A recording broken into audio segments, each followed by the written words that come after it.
Токтогула. Менин Кудай экенимди таанып билгиле. Мен элдер арасында даңкталам. Жер үстүндө даңазаланам, дейт Кудай. Забур 45:11. Бул кыска аятты 3 бөлүккө бөлүп карасак болот. Биринчиси токтогула. Экинчиси менин Кудай экенимди таанып билгиле. Үчүнчүсү мен элдер арасында даңкталам. Бүт жер үстүндө даңазаланам. Келгиле, ар бир 3 бөлүктү кылдаттык менен карайлы. Биринчиси токтогула.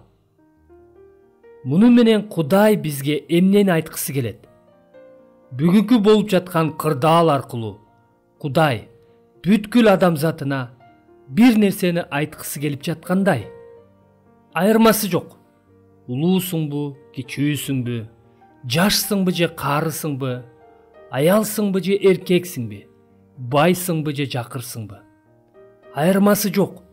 Социалдык статусуң жогорубу же төмөнбү, директорсуңбу же жөнөкөй жумушчусуңбу, депутатсыңбы, чоң бир кызматтасыңбы. Айырмасы жок. Динчил адамсыңбы же атеистсиңби. Кудай бул кырдаал аркылуу бүткүл адамзатына кайрылып бир нерсе билдиргиси келип жаткандай. Анткени бул кырдаал бир эле жерде, бир нече эле өлкөдө болуп жаткан жок. Коронавирус же бизче айтканда таажы вирус бүткүл дүйнө жүзүнө жайылып жатат. Токтогула, дейт Кудай. Кудай буга чейин эле өзүнүн ыйык адамдары аркылуу бүткүл адамзатына токтогула, мени уккула деп кайрылып келди. Бирок биз адамзаты токтогон жокпуз. Биз эртең менен эрте туруп эле жумушка жөнөйбүз.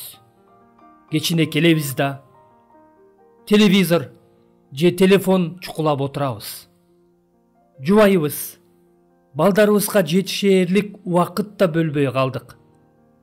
Биз жумуш, акча, карьера, бизнес деп эң маанилүү нерсени да экинчи орунга жылдырып койдук.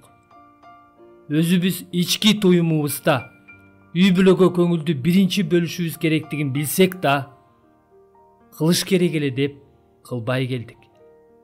Бүгүнкү күнгө чейин баардыгын жаныбыз тынбай муну кылыш керек, тигини кылыш керек, тигил жака барыш керек, же тигини көрүш керек деп жүгүрүп келдик. Мына эми баардыгыбыз үчүн убакыт токтоп калган сыяктуу. Силер токтобосоңор да Кудай бизге мен силерди токтотом деген сыяктуу. Акыркы күндөрү дүйнө жүзүндөгү кырдаалды жалпы караганда карапайым эл күнүмдүк түйшүк менен алек болсо, мамлекет, бийликтегилер өздөрүнүн аскердик жетишкендиктерине таянып, аскердик куралдарын кайра сынап, 3-чү дүйнөлүк согуштун алдында тургандай сыяктуу эле. Азыр болсо алардын көпчүлүгү артта калып, бардык бийликтегилер бир көйгөй менен же бүткүл адамзатына коркунуч туудурган бир душман, бул коронавируска каршы күрөшкөн сыяктуу. Азыр канчалаган пландар, канчалаган бизнестер, канчалаган экономикалык, социалдык проектилер керек болсо мамлекеттик деңгээлде да токтоду. Бардыгы токтоду. Көпчүлүк өлкөлөрдө негизги транспорттор, самолеттор, метролорду токтотуп жатышат. Кытайдагы 11 миллион адам жашаган Ухан шаарын карагылачы. Көчөлөрдө эч бир кыймыл жок. Бул шаарда эч ким калбай калган сыяктуу. Бирок бардыгы үйлөрүндө отурушат. Бардыгыбыз үйдө отурабыз. Эми ушул үйдө отурган убактыбызды текке кетирбейли. Үйдө отурган ушул убактыбыздын көбү телевизор же телефон менен гана чектелип, пайдасыз болуп калбасын. Эгерде ошондой болсо, Кудайдын аны да токтотуп коюуга же ага каршы да телевирус же интернет вирус жиберип коюуга күчү жетет. Кудай баардыгын же баардыгыбызды токтотту. Эмне үчүн? Токтоп, үйдө отурган ушул убактыбызды туура өткөрүү үчүн. Кудайдын Кудай экенин таанып билүү үчүн. Бул 45-забур 11-аяттын 2-бөлүгү. Кудай бул ситуация аркылуу бүткүл адамзатына менин Кудай экенимди таанып билгиле деп кайрылып жаткан сыяктуу. Кудайдын Кудай экенин кантип таанып биле алабыз? Бир гана ыйык жазуудан. Ыйык жазуу дүйнөнүн жаралышынан дүйнөнүн аягына чейинки Кудайдын окуясы, Кудайдын адамзатка болгон сүйүүсү жөнүндө баяндайт. Кудай алгач адамзатын өлбөс, оорубас, эч кандай вирус жукпас кылып жараткан. Бирок адам атанын тил албастыгынын айынан дүйнөгө күнөө жана өлүм киргенин билебиз. Азыркы дүйнөгө бир адам аркылуу коронавирус кирип, бүткүл өлкөлөргө тез жайылып жаткан сыяктуу, дүйнөгө бир адам аркылуу күнөө кирди, күнөө аркылуу өлүм кирди. Ошентип өлүм баардык адамдарга өттү. Себеби баардыгы күнөө кетиришти. Римдиктер 5-бөлүм 12-аят. Коронавирус баардык өлкөгө, баардык адамга жете элек. Бирок күнөө бир адам аркылуу бүткүл адамзатына жеткен. Ыйык жазууда күнөөсү жок бир да адам жок, бир да адил адам жок деп жазылган. Адам атанын күнөөсүнүн айынан ар бир адам төрөлгөндө эле күнөөкөр болуп төрөлөт деп жазылган. Азыр кандай гана жаңылыктарды карабагын, коронавирус жөнүндө жаман кабар барган сайын көбөйүп баратат. Кечээ эле Кыргызстан боюнча 16 адам жугузган болсо, бүгүн 42 адамга өстү. Дагы канча адамга жугат, бир гана Кудай билет. Кудай өзү сактасын. Бул биздеги коркунучту да көбөйтө баштады. Коронавирус оорусу биз үчүн жакшы кабар эмес. Жаман кабар сыяктуу эле.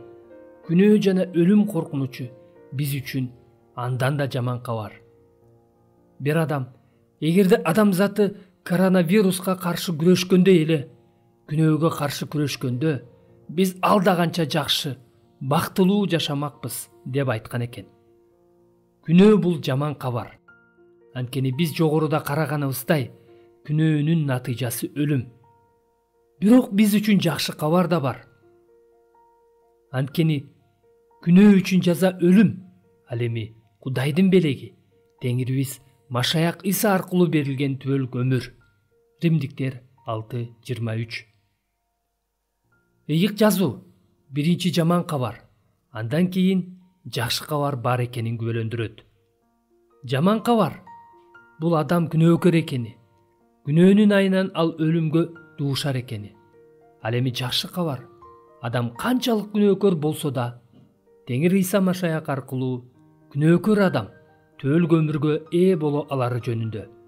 Ыйык жазууда Кудай бул дүйнөнү абдан сүйгөндүктөн өзүнүн жалгыз уулун берди. Кудай аны ага ишенген ар бир адам өлбөй, түбөлүк өмүргө ээ болсун деп берди деп жазылган. Жакан жазган жакшы кабар 3-бөлүм 16-аятта. Ошондой эле Римдиктер 10-бөлүм 9-10 аяттарда эгерде сен өз оозуң менен Исаны Теңирим деп ачык таанысаң, Кудайдын аны өлгөндөрдүн арасынан тирилткенине чын жүрөгүң менен ишенсең, анда куткарыласың. Себеби адам чын жүрөгү менен ишенүү аркылуу акталат, өз оозу менен ачык таануу аркылуу куткарылат деп жазылган. Ошентип, урматтуу бир тууганым, досум, Кудайдын сөзү аркылуу биз Кудайдын бизге болгон сүйүүсүн, анын бизге болгон жеткилең эркин, анын мүнөзүн, анын жолдорун таанып биле алабыз. Ошентип, 45-забур 11-аяттын 3-бөлүгү. Мен элдер арасында даңкталам, жер үстүндө даңазаланам дейт. Биз Кудайды таанып билүүбүз аркылуу ал даңкталат. Анткени ал бизди өзүнүн даңкы үчүн жараткан. Ал сизди өзүнүн максаты үчүн өзгөчө кылып жараткан. Анын сизге болгон өзгөчө планы бар. Ошондой эле Кудай бул дүйнөдөгү сиздин жашооңуздагы баардык кырдаалды көзөмөлдөп турат. Ыйык жазууда асмандагы Кудайдын эркисиз бир тал чачыңар да түшпөйт деп жазылган. Токтогула. Менин Кудай экенимди таанып билгиле. Мен элдер арасында даңкталам. Жер үстүндө даңазаланам, дейт Кудай. 45-Забурда 11-аятта. Мыйзамды кайталоо 32-бөлүм 39-да. Өзүңөр көрүп турасыңар. Бул мен Кудаймын. Менден башка Кудай жок. Өлтүргөн да, тирилткен да менмин. Ооруткан да, айыктырган да менмин. Менин колумдан эч ким куткарып ала албайт деп жазылган. Биздин өмүрүбүз, төрөлгөн күнүбүз, өлө турган күнүбүз, ден соолугубуз, айыгуубуз, бүт жашообуз анын колунда. Ошондуктан эң негизги убактыбызды аны таанып билүү үчүн өткөрөлү. Андан кийин үй бүлөбүз үчүн, ошондой эле жакындарыбыз үчүн өткөрөлү. Ошондой эле азыркы кырдаалда бийликтегилер үчүн, өзгөчө медицина кызматкерлери жана тартип кызматчылары үчүн жана эл жерибиз үчүн асмандагы Кудайыбыздан өтүнөлү. Ал гана ар кандай жамандыктан коргоп, ар кандай жугуштуу ооруларды токтото алат. Амин.